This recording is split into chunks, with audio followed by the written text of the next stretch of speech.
They were raised on Harry Potter, and they were fed a steady diet of things like anime, video games, and existential dread about their upcoming economic status. But now they're running the future of fantasy and science fiction. That's right. We are ranking our top 10 science fiction and fantasy authors from the Millennial generation today. Those born between 1981 and 1996. I don't qualify. Nope. He's a Gen Z. These are the people who somehow managed to write award-winning novels and actually maintain a social media presence. These people are connected most days.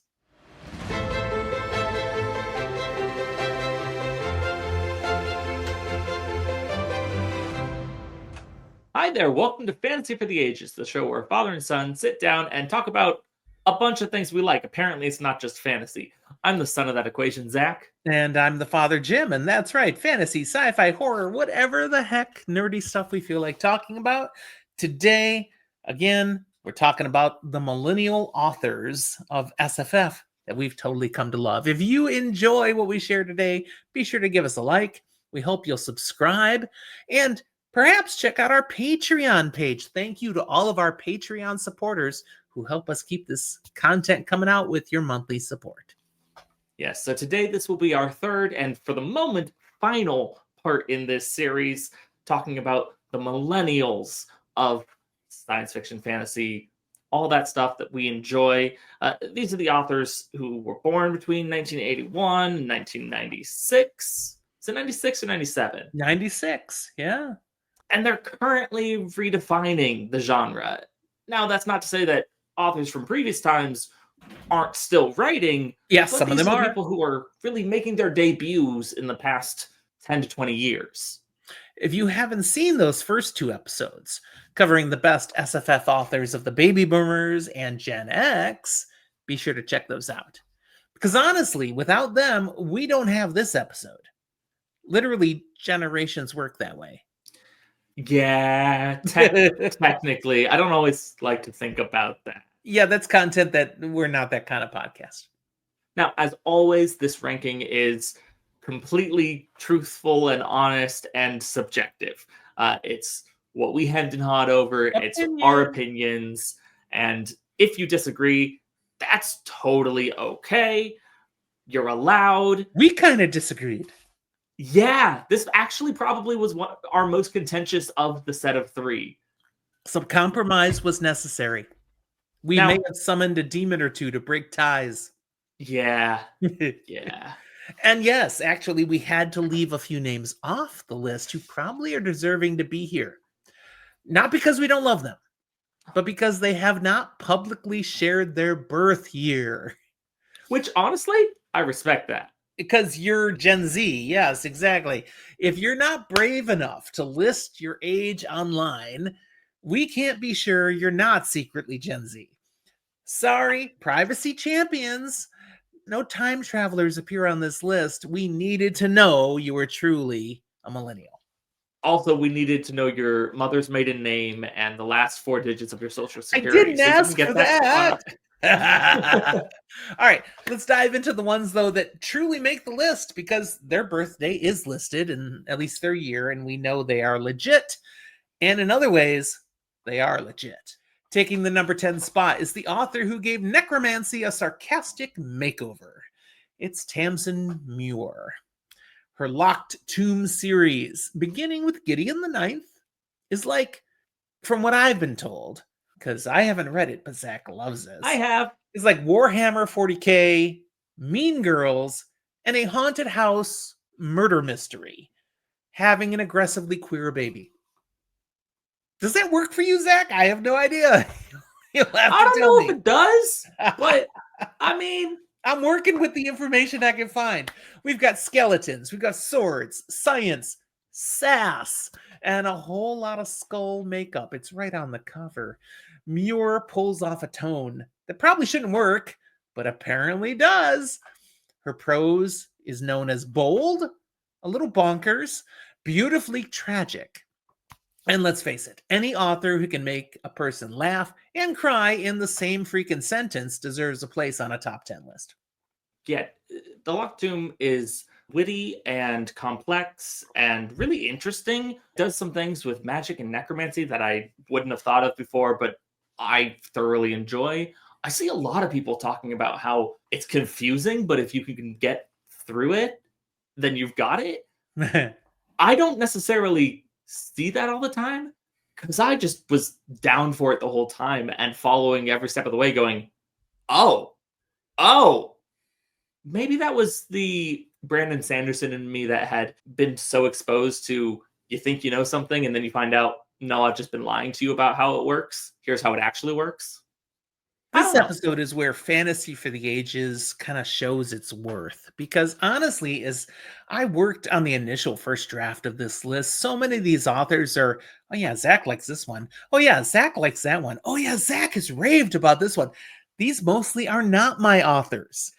I'm a little older enjoying, but as I've dabbled in these, I'm finding stuff of value. There is some good writing. So speaking of, let's move to number 9. Leigh Bardugo, Empress of the Grishaverse and wielder of dark academic vibes. From Shadow and Bone to Six of Crows to Ninth House, Bardugo's blend of magic, grit, and morally complex heists has enchanted fantasy fans and Netflix executives at times. Leigh has taught us that fantasy can be stylish, sexy, and a little stabby, which, yes, please. You want to get stabbed? No, but I want to see it. The stabbing can be more than you think. Oh, well, come on. You didn't go there with me? We're not that kind of podcast. Now, you have read all of those that I talked about. No. You haven't read any of Shadow and Bone? I have not read that trilogy. I skipped the Shadow and Bone trilogy. But you watched it on Netflix, didn't you? Watched the show. Okay, you've got some context. And read Six of Crows. I loved that duology. And between that and the show, I think I got what I personally want out of the Grishaverse. I don't think I'm going to Shadow and Bone. But Ninth House, Hellbent, these are books you're here for. And Hellbent, I loved. I think we're going to get a third in that one. I'm pretty sure it's going to be a trilogy. The first 2 were massively successful. I loved those. It's a recent really cool, dark take with this dark academia in a very visceral way that's really cool. Both nerdy and a little bit into the almost horror realm of the occult, paranormal. Yeah, the occult there. Also by Bardugo recently, The Familiar. I haven't gotten to that yet, but that is a take adding in some like historical fiction in there. She really does show a breadth to what she's willing to write and do well. There you go. Coming in at number 8 is Ada Palmer. Basically decided to write a sci-fi series that's also a philosophy lecture and made it awesome. Her Terra Ignota series starts with Two Like the Lightning, and it's the kind of book that makes you smarter and deeply suspicious of utopias. She mixes Enlightenment thinking with future geopolitics, flying cars, and gender deconstruction. And if you understood all that, congratulations, that means you've read Ada Palmer. Only the 4 books out, just this one series. Oh, she's got other writing things out. They're like academic brain stuff. Yeah. She's a rocket scientist, not technically a rocket scientist, but she's an academic who's massively smart and then wrote this sci-fi series. This is an example on this list that you've got some cred in the Millennials too, though. You've read some, because I haven't read Ada Palmer. Oh, yeah. I think you would like Ada Palmer. It would make your brain work a bit, but you don't mind working your brain. At least sometimes. Well, there you go. At lucky number 7 is Gregory Contaxis, our one self-pub, a rising voice in epic fantasy who's giving us big world energy. His Dance of Light, the Dance of Light series, it's gaining traction for its intense magic, sweeping lore, and enough swords to fill a dwarven armory. Contaxis is proof that epic fantasy is alive and well, and getting bloodier with every book. Have you touched any of Greg's stuff? Gregory Contaxis is an example of someone who is suffering for me right now by the fact that I haven't gotten through Dead House Gates on my phone. Because it's Ah, another book that I have sitting on my phone to read in that gotcha. format, and I'm not ready to DNF one of those books to move to another. He's got 3 books out and a prequel. The prequel's a novella. I've read the novella, I've read the first 2 books, and the third one is waiting. Honestly, I'm not sure if it's out yet. I got it as an ARC. You just might already have it. I mean, I have it, but I haven't read it.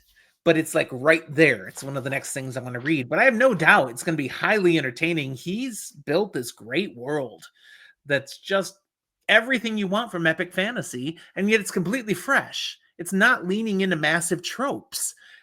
I've really enjoyed his stuff. I'm happy to give it some highlight on this top 10. And he shared his age. He's Greek. Maybe the Greeks aren't nearly as paranoid as us Americans. Is it really paranoia if people can do things with it? Except what can they do? You know, if you've got other things locked down, who cares if they know what year you were born? All right, at 6, it's the guy who published Aragon as a teenager, made dragons cool again, and then said, you know what? I'm going to write science fiction now. Christopher Paolini exploded onto the scene with the Inheritance Cycle, more recently impressed the adult SFF crowd with To Sleep in a Sea of Stars. Got ravings as a science fiction novel. He's a millennial power move personified. Start early, learn in public, and always keep evolving. Yeah, no, and he certainly is an example of an author who, like many authors, has grown as they've been writing. You can see it in their work. Figure it out as you go. Do better and develop more. For him, it is a little unique in that he did publish the first one, I think, when he was... I think he published it when he was 16, but he wrote it when he was 14. And he self-published originally.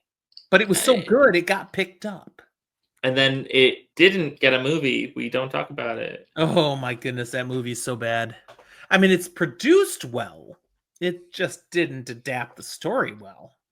Poor Jeremy Irons. Oh, he was the best thing in the movie, and he was absolutely wasted. But definitely one of my earlier fantasy authors that I loved. Yep. And one of the earlier authors for me that really got deeper into some lore, got me some credit of, oh, I'm reading a thick book. And I've heard that some of his most recent stuff, he dove back into that same universe with the Inheritance Cycle with Murtaugh. And I hear that's fantastic. I need to get around to it. Well, there we go. I know you're happy about number 5. In 5th, I was very pleasantly surprised to see this is where he falls. The man behind the eerie voice and even eerier words, Jonathan Sims. I only know he exists because of you. Mm-hmm. But doing my research, lots of other people know he exists and love him. And what I've experienced so far, I do agree. He's best known as the writer and narrator of the Magnus Archives. But Sims has since published chilling and brilliant novels like 13 Stories that you recommended to me and Family Business, which is on my TBR because of you. He's redefining horror and speculative fiction for a new generation with just enough weird to make you look behind the couch. Mm-hmm. I'm not usually a horror fan. I love Jonathan Sims. I've talked about him before on this show, and I will talk about him more. I love about this, though, that you put him on the list. And I don't think you put him on the list just for me. Nope, I agree with you. He's good. I think it was a good enough recommendation from me that I will take this one to my grave. I got you to like him. Yeah. I have given you many authors that you have enjoyed upon my recommendation, but this one is totally the other direction. Number 4 is Nicholas Sansbury Smith, the author who asked, what if every apocalypse scenario happened at the same time? From Helldivers to the Extinction Cycle, Smith delivers action-packed, high-octane post-apocalyptic thrillers where the stakes are high and the bullets never run out. He's like Michael Bay meets Michael Crichton with more mutants. You haven't read anything And by I don't Nicholas think Sansbury I'm Smith. going to. This is such an interesting one for me on the list because I think it's deserving. It fits to be here. It's something that you right up your alley. You Oh enjoy yeah. this. You enjoy this type of thing. But most of what he writes just isn't my vibe. There are It- some big time screen adaptations coming of some oh of his yeah, work. He's going to become much bigger than he's been to this point. But I've been on the ground floor. I Yeah. genuinely think I might really enjoy some of those adaptations, and it's one of those things where I will probably turn my brain off a little bit and just enjoy. But I don't know if I need to read it. Like that feels disingenuous for where we have him on the list. But with you being someone who has read him, I trust you of where you put him. He's one of the lesser known authors that when I have put something out, a review, an episode about some of his stuff, we get big views because he's got fans. People have read his stuff and know it's good stuff. It's just not the top highbrow stuff at all. It's more just enjoy this. And yet it's better than just what you usually think of when you say just enjoy this. He's taken the time to think through what he puts together on the page, and it's really good. But we get past that. And now we get to the part of the Millennials section where when you were reviewing them, you're like, okay, maybe this and maybe that. But yeah, your top three, no, they deserve to be the top three. 100%. I said, I don't care really, actually, what order you put that top three, but that's a correct top three. That is That, correct. that's Top just three. correct. So this is my choice on which order, but Zach agrees they are top three. Bronze goes to V.E. Schwab, the author whose imagination somehow fits in multiple Londons, villain origin stories, and ghost libraries. Whether it's a darker shade of magic, which Zach totally adores, Mhm. Vicious, or The Invisible Life of Addie LaRue, my first experience with Schwab. She writes characters who walk the line between hero and villain and look fabulous while doing it. Also, she writes across age groups like it's a side quest. YA, adult, middle grade. Apparently, there's nothing that she cannot pull off. What I love is that she has been outspoken about the fact that at this point, she writes for an audience of one, and that has changed the game for her. She writes first what she would want to read, and it's working for all of us too. Because what she wants to read, apparently, we want to read too. Yeah, yeah. When I read The Invisible Life of Addie LaRue, the whole time I'm reading this book, I'm like, this is not my kind of book. I should not be enjoying this, but I need to keep reading. That's a huge testimony to the quality of Schwab's writing. Now, for my part, it was my kind of book. I just enjoyed. We have just enjoyed slightly it. different preferences. Yeah. So you read The Invisible Life of Addie LaRue? I did. I've read the Shades of Magic. I've read The Invisible Life of Addie LaRue, and I will be soon be getting to her most recent book, Bury Our Bones in the Midnight Soil. Okay. I am looking forward to her Vicious series. I think Absolutely. that looks really interesting. I think it looks great. Number 2, Pierce Brown, the man who brought us Red Rising, where Mars is full of class warfare, space gladiators, and painful betrayals. He lured us in with the promise of space Hunger Games, and then punched us in the emotions with Game of Thrones in orbit. Yeah. Darrow, one of the most complex anti-heroes of the last decade. And Brown just keeps raising the stakes with each book, not to mention the body count. Holy crap. Yeah. We need the last book. It's coming. This is an author who I at least do see information and continue to check with updates and get some stuff. We should be expecting it sometime mid to late next year, maybe. Maybe. Yeah. It's funny. This is one where I see a lot of people read the original trilogy and love it. And then they move on to book 4 and stop. No, this is just so blah. And I'm like, no, this is an author who's growing and going somewhere new. You need to persevere because where it goes is it's so gold. Good. It's like iron gold. Oh, wait, that was so bad. Now, this series is not without its flaws. There are people who have issues with parts of it here and there. It doesn't connect with everyone. Oh my goodness, the But Lightbringer just rips your heart out and shreds it and then puts it back in and you're just broken. I'm one who I do enjoy this. I will go to bat for it to a certain extent. I'm not necessarily going to just dude bro defend this forever.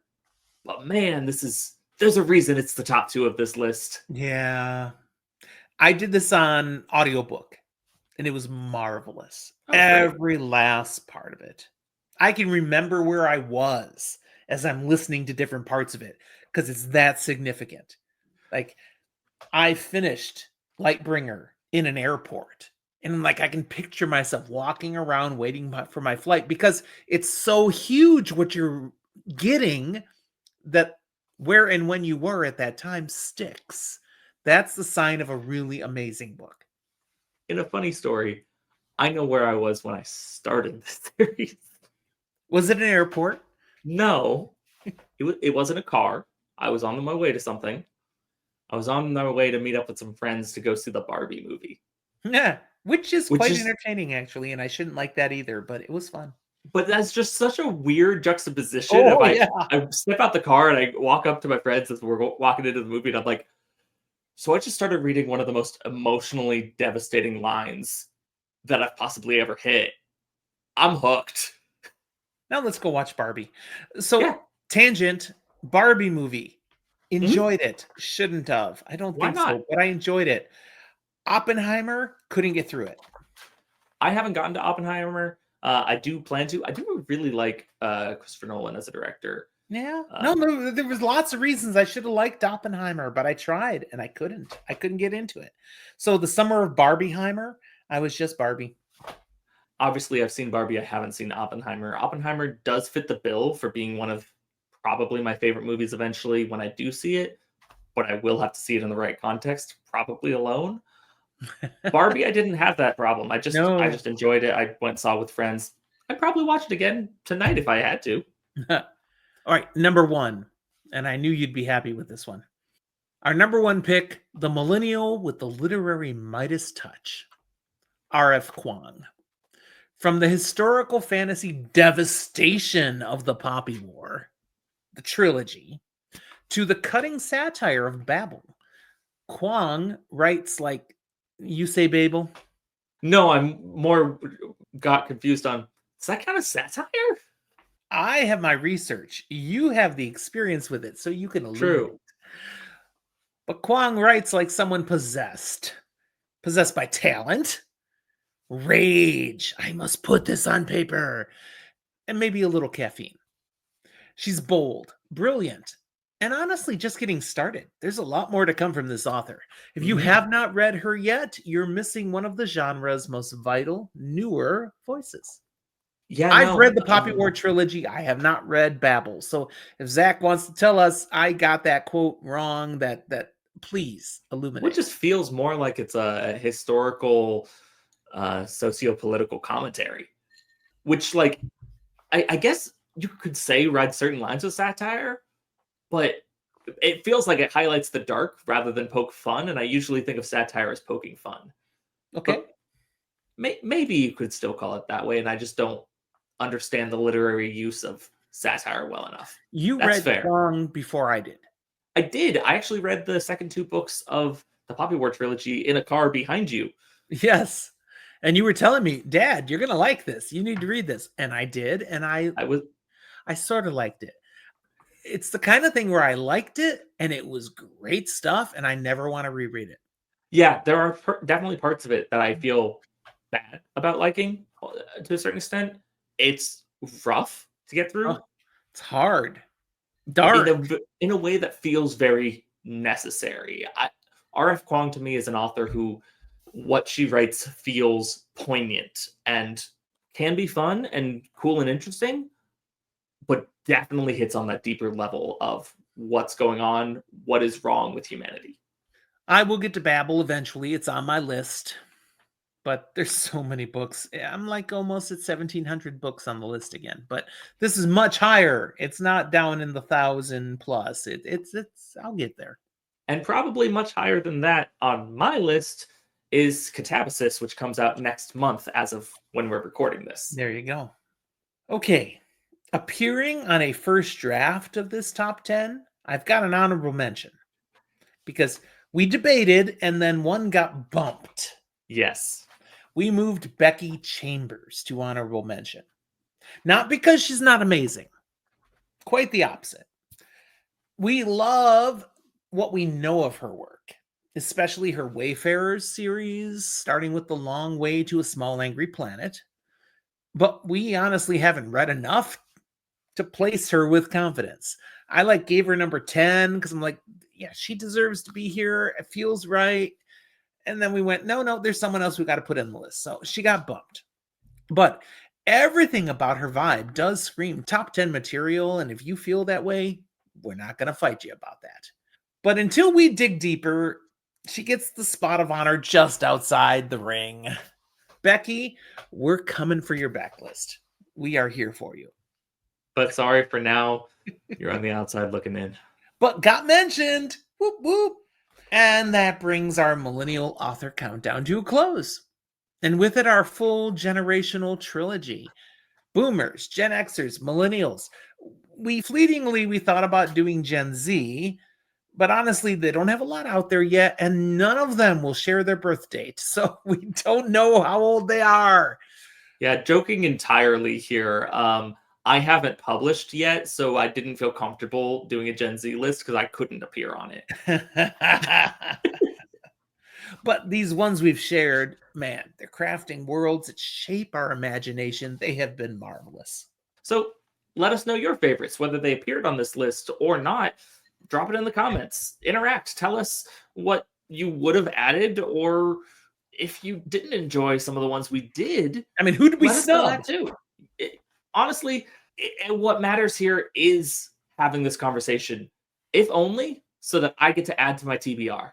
And whatever you do, bring the flames, but respectfully. Don't forget to like, subscribe, and click that bell so you don't miss whatever rabbit hole we dive down next. I've got something up my sleeves that I think you're going to enjoy, so you'll want to be there for it. We do have lots of ideas for more content. And speaking of, this kind of thing happens because you give us ideas. So that can also go in the comment. What would you like to see? So thank you for joining us for our trilogy here. Maybe we'll make a part 4 eventually. But for now, we're glad that you were able to watch here with us. But now it's time for you to go off and read some more books yourselves. We need to do it as well. And remember, we'll talk to you next time.